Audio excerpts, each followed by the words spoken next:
Hi everyone, let's see how you can get this top bar in Windows 11. To get it, simply open Microsoft Store and type Power Toys and then click on Microsoft Power Toys. From here, install it. Once you install it, open Microsoft Power Toys. Now in the main dashboard, you will get this option Command Palette.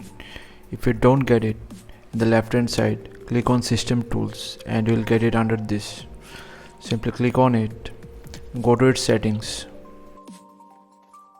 Then here you will get dock.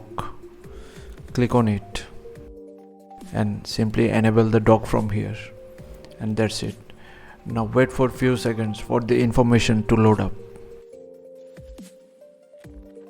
You can easily customize the appearance of this dock.